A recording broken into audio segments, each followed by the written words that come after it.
So this is the Leadership Live with Graham David. It's 6th of January 2026. Blimey, where does the time go?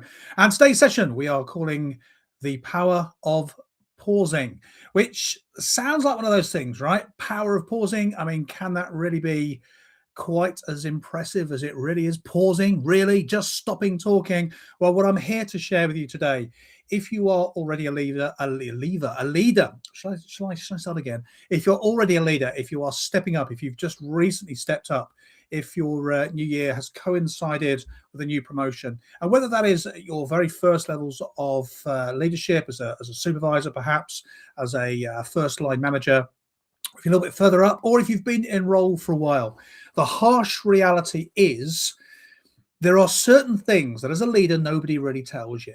And you can go on programs, you can go on leadership development programs. Is clearly a big thing that we operate in this space. But there are certain skills that are actually really quite easy if somebody just tells you, which is what I'm going to do in today's live. Now, my intention, if you're watching this live, my intention is that this is probably going to run for about 15 minutes, 20 minutes. If you're watching the record of this, you'll know exactly how long it is. But whilst it's a very simple idea that I'm going to share with you today, it has the potential to have a huge impact in how people perceive you as a leader. So we are simply talking, just to give you pre-warning, we're talking about that moment, that little bit of stillness, that little bit of silence, the pause. And we run a lot, I mean, a huge number of presentation programs for people, for leaders at all sorts of levels. And pausing is one of the recurrent difficulties that people have. Now, you might right now think that as a leader or as a supervisor, you don't do a lot of presentations. So really, is this going to be of use to you? Well, the good news is wherever you are operating, whether that is in presentations or meetings, briefings, sales pitches, online calls, in-person conversations, pretty much any moment that because you're in charge of that bit or that group, there will be people listening to you and you need them to make sense of what you're saying. Let's be honest, you probably need them to go along with you a little bit. You need them to buy in. You need them to enjoy and appreciate your version of what it is that you want and how you want things to be. So if we just look at it from that perspective, there are many opportunities where as a leader, if you understand this simple thing, the pause, you are going to get huge, massive numbers of benefits.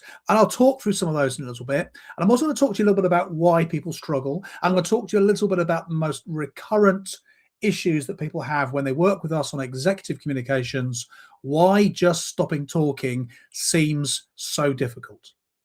So you might recognize some of these. If you've ever had that feeling of imposter syndrome, and I can tell you well over half of sometimes very senior people that I work with in our coaching or mentoring programs tell me that there are times, and this is when nobody else is listening, there are times when they think, should I be doing this? Can I do? I mean, I think I can. I know they wouldn't have given me the role if I couldn't do it, if they didn't think I could do it. But these things are very, very common. And you may have gone through exactly the same point. And so when you're talking, and any of the examples I just gave you, all of those examples, meetings, briefings, sales pitches, presentations, there are times when silence feels risky.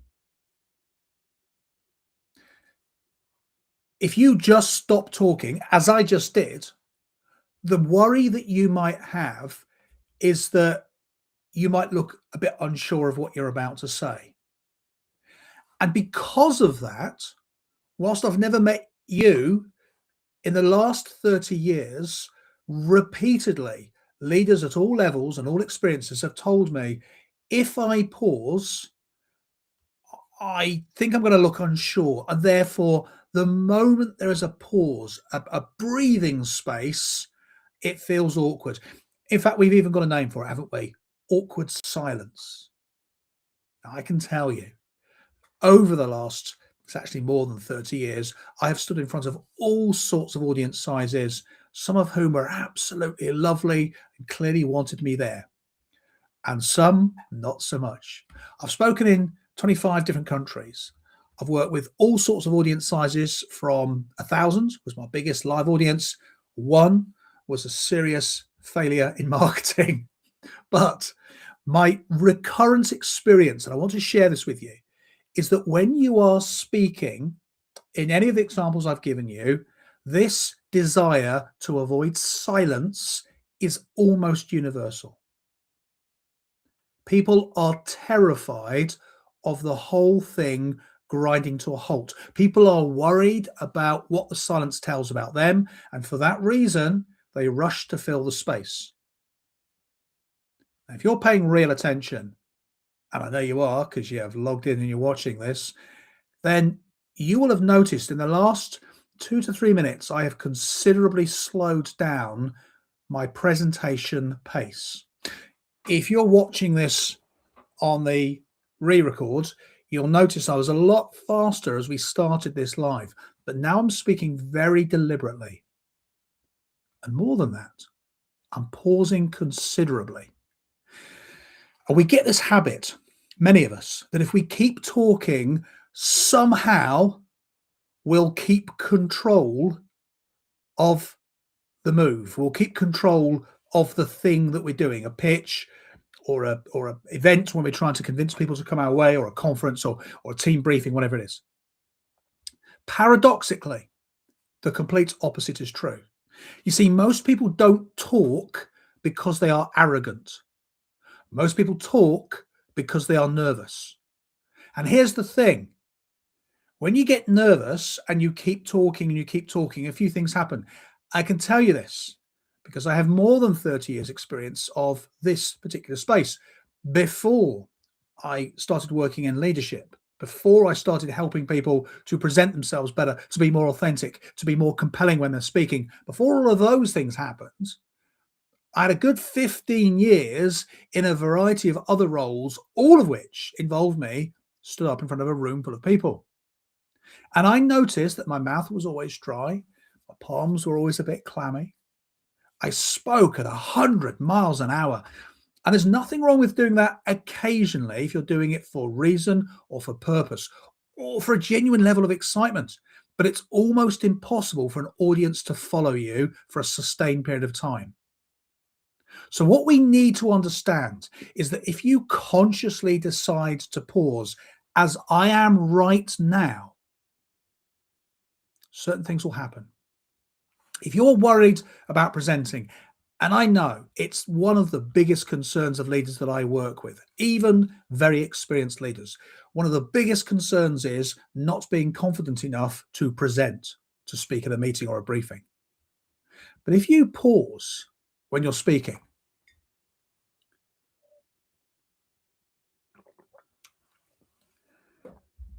the unmistakable signal that you put out is that you have confidence, because you're not scrambling, you're not filling space, you are comfortable holding attention. One of the questions I often ask delegates when I work with them on executive communications is, when I asked you to do something, when I gave you an instruction to carry out a next stage, or when I invited you to participate in an activity, under how much confusion were you that you were going to do this? How clear was I that I absolutely expected you to do what I was telling you? And the answer is always the same. Oh, no, we knew we had to do it. Now, let's just examine that for a minute. If I go into an organization, I'm the hired help. There's no hierarchical reason other than social politeness, norms, and expectation that you're going to do what I invite you to do. But we're talking about leaders in organizations. So you've already got a hierarchy in place, which broadly speaking means if you make a reasonable request of your team, they're going to do it. But often when we are in any sense presenting, even if we're talking to 2 or 3 people on the team, if you're a new leader, there's this thing of I'll keep talking, I'll keep talking, I'll keep talking. It's that fast talker. I'll somehow whiz past them, they won't even notice. But if you just pause, you look like you've thought all this through. See, I'm doing it now. You're under no confusion whatsoever that I know what I'm talking about and I'm 100% certain about it. Now, that doesn't mean You're not free to disagree with me. You absolutely are. Of course you are. You'd be wrong, but you're absolutely free to disagree with me. And this is a point that I often explain to leaders and leaders who are developing as leaders. If you try and talk through people's thinking space, or you keep going when you've just delivered a big idea to people, they don't have time to consider it there and then. And what often happens is they go back to their workstations, they get on the emails or the WhatsApp, and they start saying stuff about you behind your back. What we want to do is to create that space where our audiences are happy to go, actually, sorry, can I just check? You saying this? Can we do that? And that is where this natural leadership that we all want to get comes from. There's another benefit to pausing. You see, you didn't realize this, right? You thought pausing was just a thing you've heard them talk about in presentation skills, but there's so many benefits.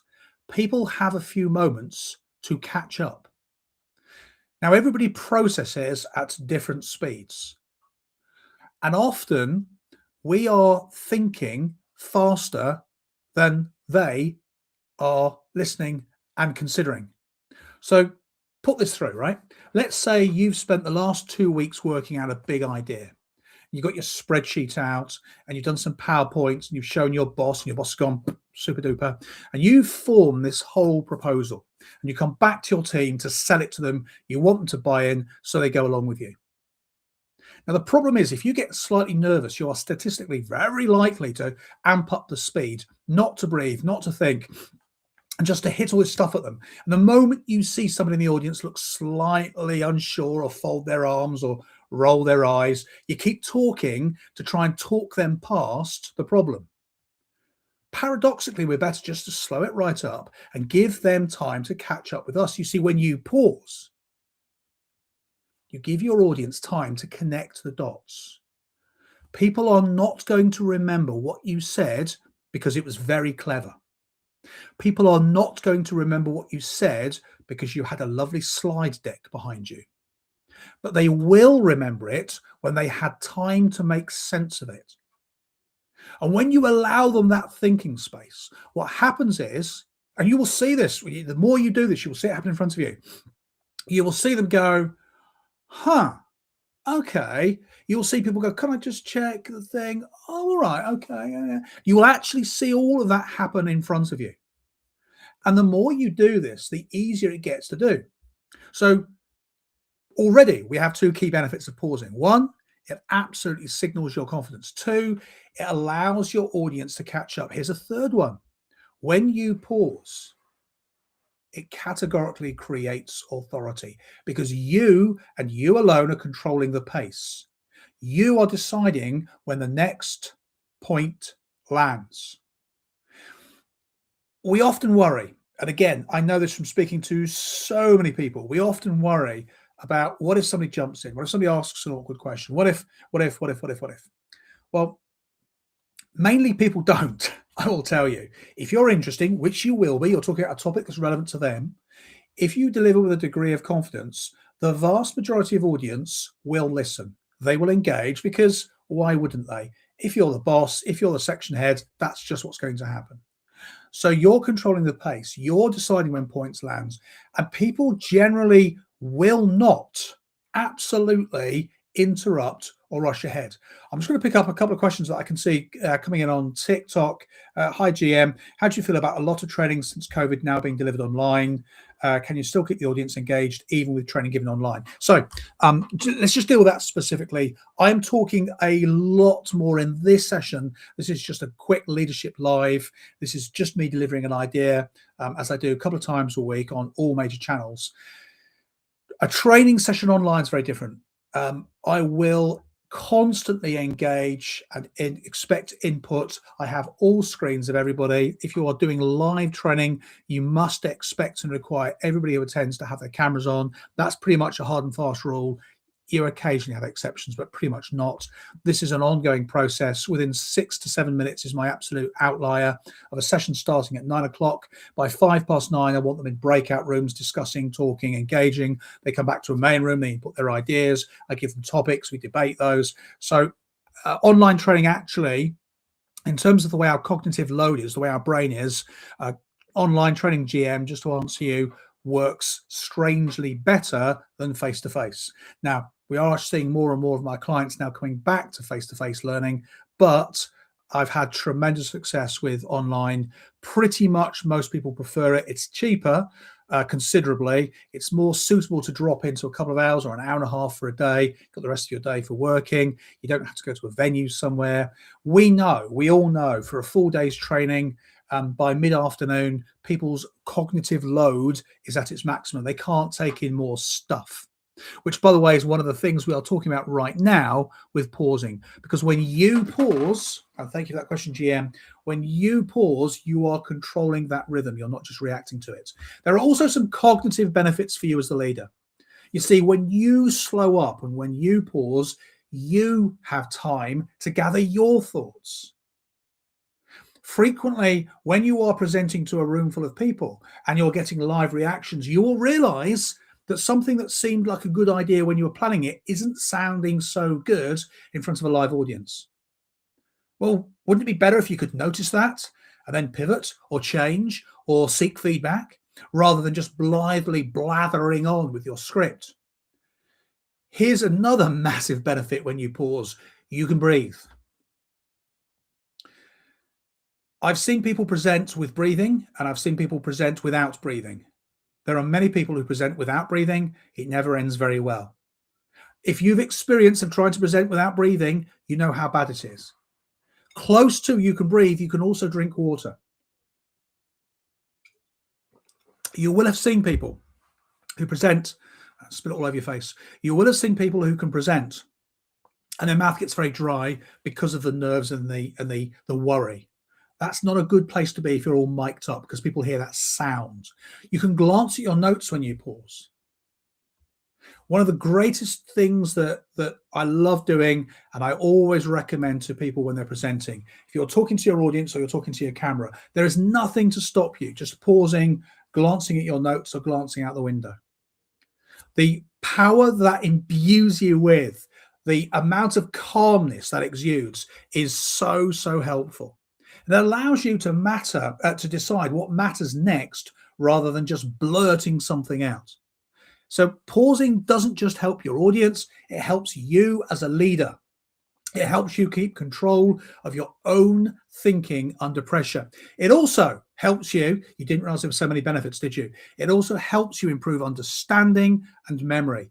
People need space to make their own connections. One of the big problems I see all the time in corporate presentations is pretty much spoon feeding the audience, telling them every last detail. You don't need to do that. You can literally just put some ideas across and then give them those breathing moments to go, all right, I see that, I get that. So if you rush, you rob people of that space. It's the gap that the insight lands. Now, you know this to be true. Think of all the times you've woken up in the middle of the night and you've gone, or think about all the times that you've been sat in the bath and you suddenly work something out. You've been relaxing in the bathroom and something occurs to you.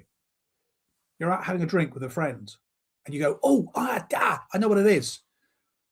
This is what is sometimes referred to as the 4 Bs, the bed, the bar, the bath, and the bog. These are the places where you're relaxed and suddenly you go, got it. It's the moment of stillness. It is the same, folks, when we are talking as leaders to our teams, to our people, to our clients, to the whole organization. If you do not give them gaps and pauses, they can't make the cognitive connections to remember and understand what you have just told them.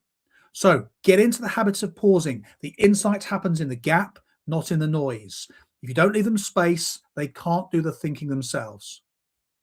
So that has been today's Leadership Live with me. And if you have enjoyed this, it would be really helpful if you consider just dropping me a little DM or a like or a follow, whichever platform you're on right now. And if you do have questions, how we can help you, we have several leadership programs running from one-off events through to whole year programs, accredited. or not accredited. They come with letters after your name or not, whatever you want.